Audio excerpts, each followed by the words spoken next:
Sure, yeah. My name's Jacob Griscom, and I'm the president of Everyday Ayurveda, at everydayayurveda.org. So we have a platform for Ayurvedic authors to contribute articles, and we have a growing list of subscribers and social media following. We have a free community directory, events page, classifieds page where people can find jobs in Ayurveda or post jobs in their Ayurvedic companies or schools that they're looking to fill. And then my main bread and butter has been the Grow Your Ayurvedic Business program for about the last 6 years. And I got into that because I myself was an Ayurvedic practitioner. Got into Ayurveda young when I was like 18, 19 through yoga, and studied at the California College of Ayurveda. And then my partner and I at the time afterwards went on to do some postgraduate studies in India. We lived in Mysore and studied with Dr. N.V. Krishnamurthy. So we were there for like 6 months, and towards the end of it, Sarah stopped liking South Indian food, which was very confusing. She had loved it up to that point. So when we got back home, we found out the reason, and it was that she was pregnant. We got pregnant right at the end of our trip in India. So here I am, I'm like 21 years old, and wasn't planning on getting started with a family at that point, but there we were. And so I had to start hustling. I had to make something on my Ayurveda career. So I had a teaching position at the California College of Ayurveda, but also just really started working it with my practice, and did like most practitioners do when they get out of school, just started blanketing the community with my flyers and trying to get people educated and interested in Ayurveda. And that approach worked just well enough for me. I think I was able to pay our mortgage and pay the bills, but not every month. A lot of times I was stressing, like, am I going to make it? My clients they're not staying with me. I'm just really working hard to get people in the door. And so did that for a few years before feeling like, I'm too stressed, and it's not good for where I'm at with my family. I've got to do something that I feel like this space is covered. So I ended up finding my way into different sales and marketing jobs. And my first sales job was a totally unrelated field. I was working for this technical college selling programs to enlisted personnel in the military. And my first month there, I made $500,000. And I was kind of interested to find out what made this so easy for me. And it was clear that, these were a group of people that were already looking for what we had to offer them, and we were simply able to give it to them in a structure that worked for them. So it was the first kind of really interesting insight to actually offer things to people that they were already looking for a solution for.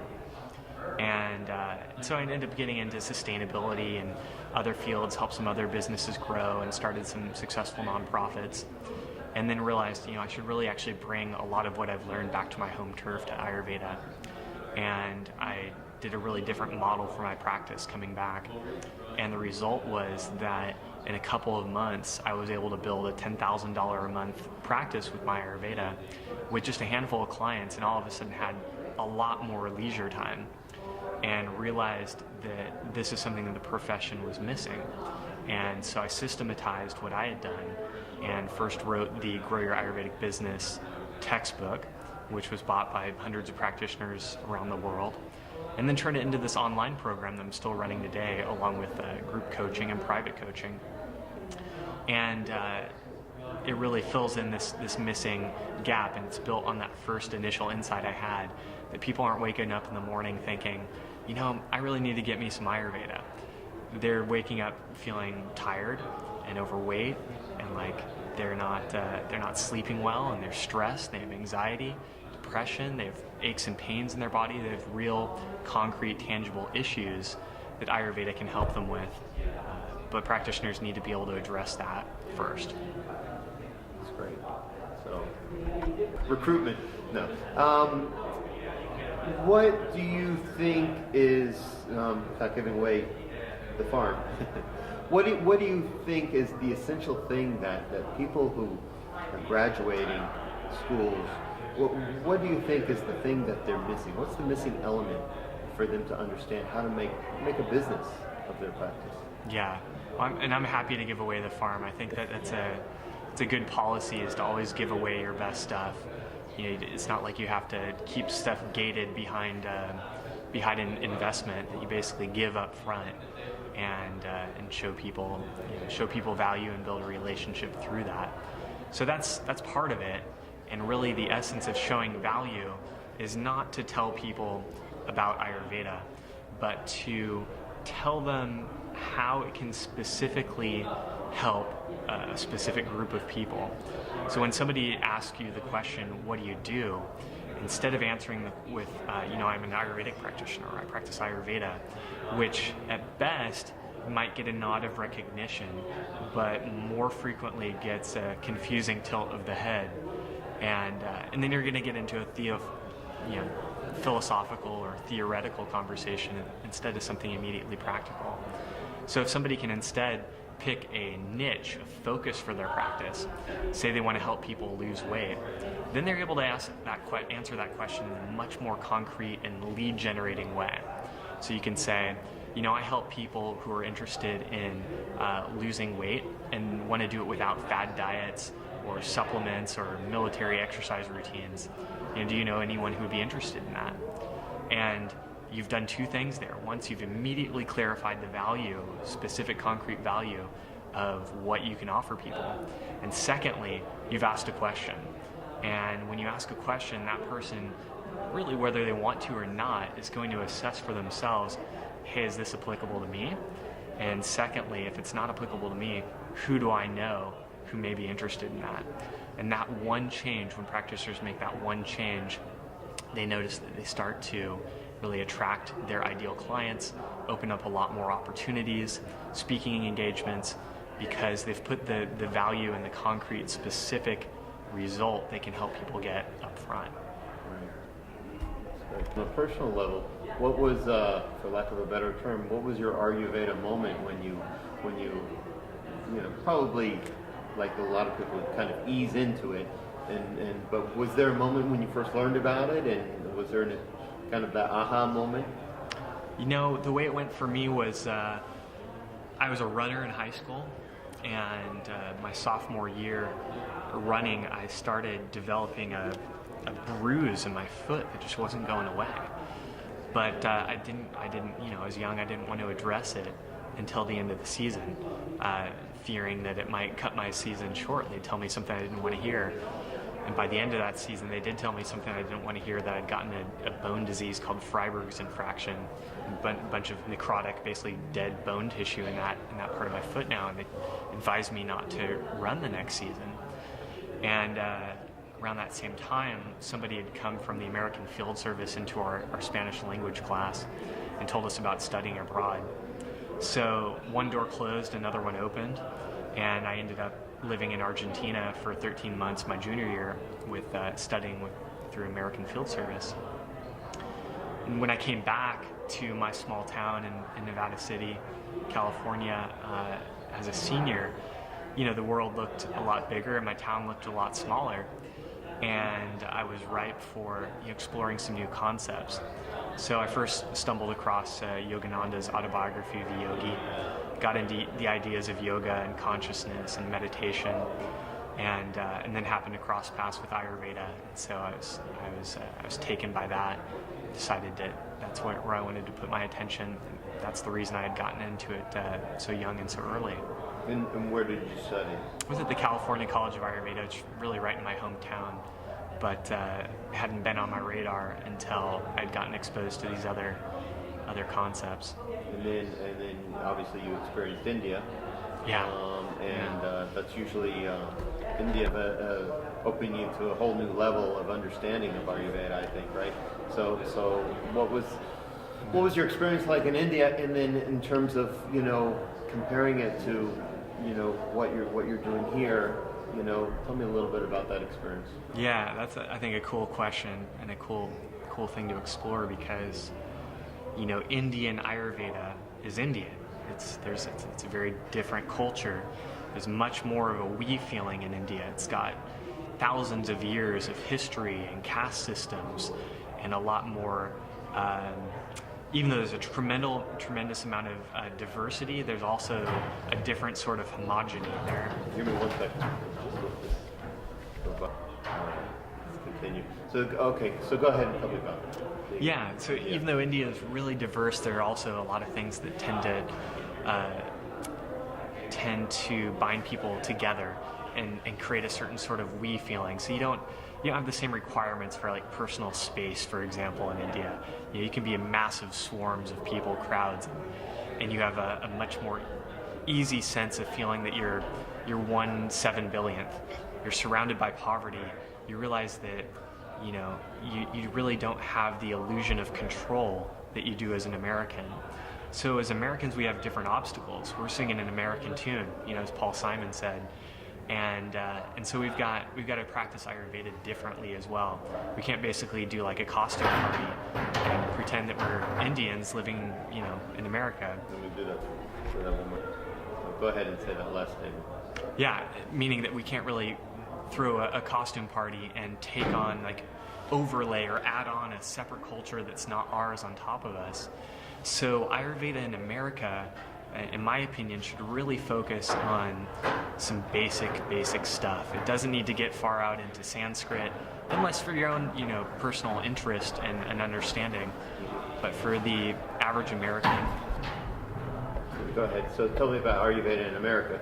Yeah, for the average American, for the person who's middle of the road, you think about it, the top 5 issues that come up whenever I do health surveys are I'm overweight, I'm tired, I'm not sleeping well, I'm in pain, I have anxiety, depression, and I have low energy. I'm tired. And if you look at the basics of Ayurveda, for one, none of those conditions are caused by like an herb deficiency. So that doesn't need to be our first focus, though it's very supportive. We need to get back to really like the simple everyday practices. Eating 3 meals per day with your biggest meal midday, not having a big heavy meal late at night, going to sleep early and getting up early, and focusing on eating more whole foods than processed foods.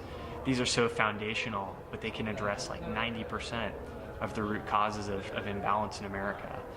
And if we get more complex than we need to, then we're really not doing Ayurveda in America a service. We're making it more complicated than it needs to. And, and clients really just need to focus on one specific thing, help them integrate that. One of the big reasons I saw that I was losing clients in the early days is that I felt like I had to give them everything I knew. And I felt like I really needed to impress them with what Ayurveda was and the depth and theory and richness that I was inspired by. But really what they needed was like a simple practice and regular support and accountability to integrate that one thing and make that one change in their life. Yeah.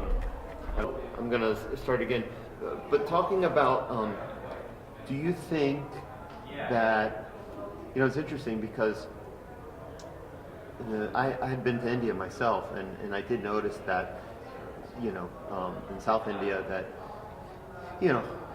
Ayurveda is integrated into just, the culture there. So it's just part of their culture. It's how they grow up and how they, normally do things. But here, do you think that, from what you're saying, does it make more sense to kind of, instead of trying to convert people to that mentality, it's really about starting with how they know to deal with their health. Exactly what you're talking about. So you start with symptomatic, even though that's not really the purpose of Ayurveda, but you kind of start with that mentality of exactly what you're saying. Start with your symptoms. Okay, what are your symptoms? And go from there. And then you start with, it sounds like what you do is you start with one symptom, that's to that particular person. And from there, you kind of, help them find that journey to finding out more about their overall health. What do you think about that? Yeah, I'd agree with that. In other words, what they're thinking about is, hey, I've got 30 extra pounds that I'd like to lose. So if you can imagine that you've got this big mansion, big beautiful house, right? You've got all these wonderful rooms in it, but somebody needs to find the front door first. If there's no front door, if they don't come into your house, then you can't show them the library. You can't show them what you've done with the kitchen. You can't show them what you've done upstairs or the game room or anything like that. So they need to have a really clear front door to walk through. Otherwise, they're going to pass the house by altogether. It's just, they didn't see a way to get in. And so when you pick a niche, a focus for your practice, whether it's weight or energy or women that are going through menopausal issues or postpartum support or helping men with their libido, whatever it is, there's a doorway in now. And once they've walked through that door, now you can show them all the different rooms. Now you can teach them some of the depths and layers as it applies to what they're wanting to get in their own life. That's wonderful. So, in terms of, is this your first conference in NAMA, or have you been here before? I think it's probably my 8th conference at NAMA. The very first one I went to was aboard the Queen Mary. Oh, I heard about it. In California. And so I've spoken at a number of these NAMA conferences and other Ayurveda conferences and yoga conferences. And more and more over the years, this has become the central theme. Because I think it's really what's going to move the needle for Ayurveda is practitioners understanding these concepts, being able to get out of school and go out and be successful. Because if we have successful practitioners, it means that they're influencing their communities. And collectively, if we have successful practitioners, it means that the profession is growing and that it's viable, not just in terms of a passion or a hobby or an interest, but a real career that can put food on the table and consistently pay the mortgage. And what do you think at this point, NAMA, where should it go, and you speak a little bit about this. What do you think its purpose should be? Well, I don't know if I can speak to what its purpose should be. I think NAMA spent a lot more time addressing that question, and they seem to be doing a good job addressing educational standards for the profession. What do they want practitioners to know? What do they want schools to be teaching, so that when we use a certain term, we're speaking the same language. We mean the same thing by it. If somebody has a credential, you have some understanding of what that means. Whether or not NAMA should give more attention to the business side of things, I'll leave that up to NAMA. For now, that's the note that I'm playing now. Right.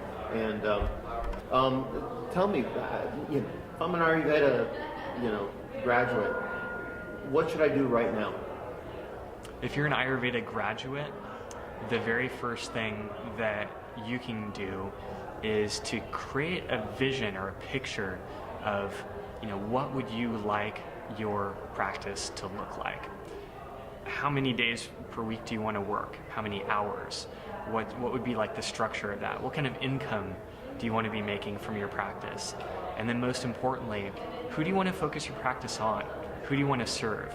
If you can make that mindset shift from that your role is not to get Ayurveda into your community, but your role is to be like a humble servant to a particular group of people, to really become an expert at helping them overcome some specific challenge, with their health or otherwise, because Ayurveda does have other applications, but probably with their health, and help them get a really specific result, and then start positioning yourself and your practice as the go-to place for that audience. Right. And again, tell me what your name is and your website. My name's Jacob Griscom. The website is everydayayurveda.org. And if you're interested in learning more about the Grow Your Ayurvedic Business program, then you should start with my free report, Attract Your Ideal Clients. You can find it on the site, and that will walk you through this process of really picking the perfect niche for your professional Ayurveda practice. That's awesome. You're great.